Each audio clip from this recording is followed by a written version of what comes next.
Eliot Clough and Sean Bock here for HawkeyeInsider and 24/7 Sports after Iowa defeats Simo 99-70 here in Carver Hawkeye Arena. Sean, another dominant victory for the Hawkeyes in their non-conference schedule. Clearly the better team tonight. A little lackadaisical in the second half, but it was a dominant win from start to finish. Yeah, and I think with these games, we're still learning a lot about this team. This team is still trying to figure out a lot about themselves.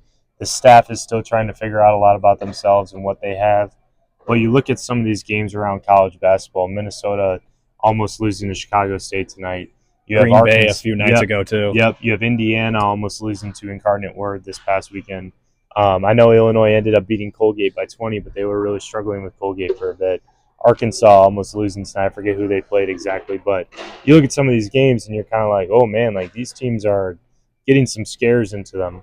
But in case in point, with this game, Simo almost beat Missouri at Missouri a week and a half ago. So to do what Iowa did tonight and not really have any doubt, things got a little dicey there in the second half when Simo was averaging like 1.66 points per possession, and Iowa's defense. Iowa was still up by 19 points. I'm not saying it got dicey, but McCollum mentioned after the game too, for net purposes, blow some of these teams out. And I think really kind of those metrics really kind of fell off in the second half after a really promising start in the first half. And, maybe that's just me nitpicking a little bit because... Yeah, 25 points in the first half. Compared to 45. And like I said, the points per possession was increasing like a massive difference. Yeah. And that's just, I'm interested to look at it tomorrow too to see kind of what... I don't, like McCollum mentioned after the game, I don't think Simo did anything really crazy, but it's kind of just when you're playing some of these teams who are pretty sporadic, that's kind of tends to happen. Yeah, you can get lackadaisical. Joey Mattione played 4 minutes at the end of the game. Bennett Sturtz only played 33 minutes. He's usually out there from start to finish. But, like I said, you can get a little lackadaisical when you have that type of lead. You got a bunch of young guys out on the court. Trevin Urach, Tate Sage, like I said, Joey Mattione, and I think Cale Combs. I'm forgetting who the other one was, but Cooper was out there for a bit too. Yep, yeah. Cooper Koch was out there towards the end. You finished it off. You won the game by 29 points. That's how you need to handle these things. You prefer to allow fewer points, but ultimately you win by 29. That's what matters. Right. And to revert or to talk a little bit more about personnel, Alvaro Fulgaris looked the best that he has in the short season so far, and he's been pretty good this year too. Yeah. In 4 games, he this is a career high or a season high, 16 points, 25 minutes. I think he had 5 rebounds, which would have been towards the top for the team. Just really doing anything and everything that you needed him to do, fighting for loose balls, getting to the free throw line, making 3-pointers, tonight, I think, is where he really looked like what Iowa wanted him to be out of the portal. For sure, and it's been nice to kind of bring him in at that 5 spot because that's kind of the trend that I've noticed the last couple of games is that Cam Manya's coming right out of the game with like 2 or 3 minutes in the game or 4 minutes into the game. Alvaro's coming in for him at that 5 spot. Not necessarily a true 5, and I think that's going to be an area where it's going to be interesting for him in the Big Ten because he's going to be going up against true 5s when he's probably more of a stretch forward type in the Big Ten, and he's going to have to really be able to be physical. But, McCollum has said, too, he's been able to do what he wants him to do, and, he's really adjusted well. And coming off the bench when you're a guy who was the Horizon League Player of the Year last year, you had Providence, Villanova, Iowa, Kentucky was after you for a bit. Like, you're not a cheap basketball player in terms of, how Iowa got him here.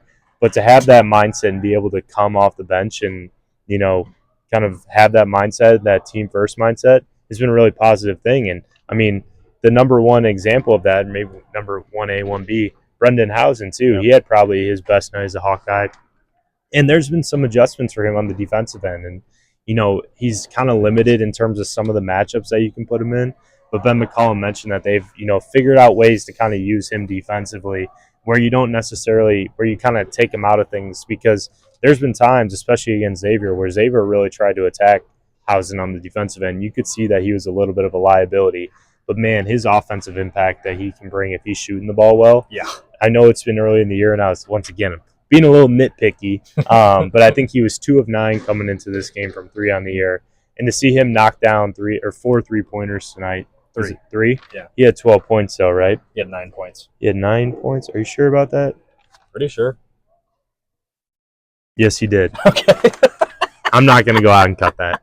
It felt like he hit 4 probably because of the range he was shooting it at. Yeah, it was. And I don't think he was really doing anything defensively where you're like, okay, this is going to be a problem, because they were really seeking him out too much. Mm-hmm. So if they can figure out ways to really hide him defensively and not, put him in some of these really bad situations on the defensive end, which is easier said than done, that's going to really set him up to potentially be a guy that can, really propel this Iowa team because, man, they're going to need his shooting. They're going to need his shot making in general.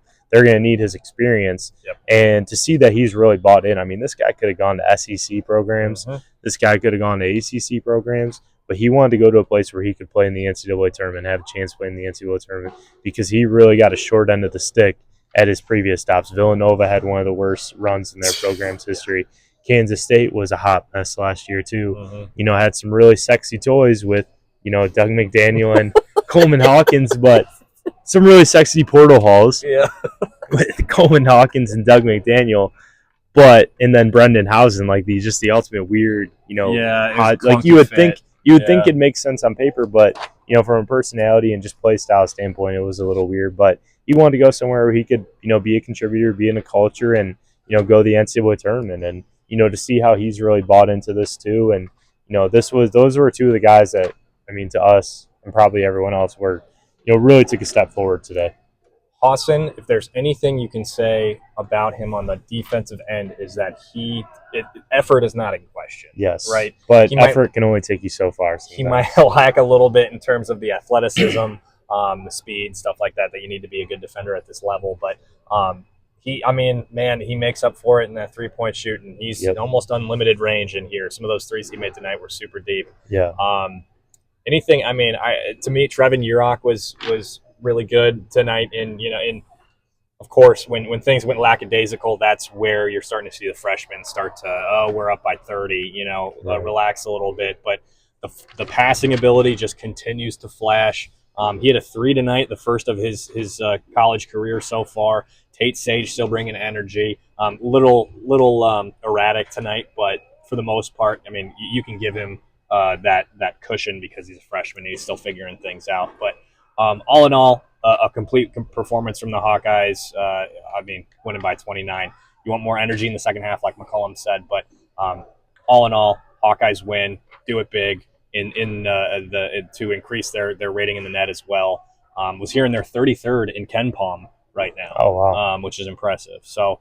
I don't have anything else from tonight's game. Anything you want? Yeah, if you tell me to keep going, I'm just going to keep talking. So we'll probably wrap it up here. But very efficient night offensively. You get 38 points in the paint.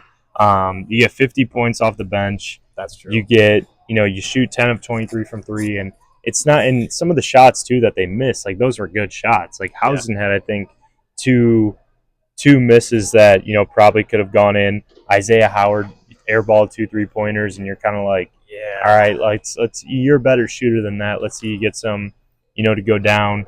Alvaro was 3 of 5 from 3 and had a couple shots in the corner and looked really good in kind of that pick and pop game too. So a lot of takeaways. I'm gonna have a nice little rewatch tomorrow night, which would be Wednesday morning.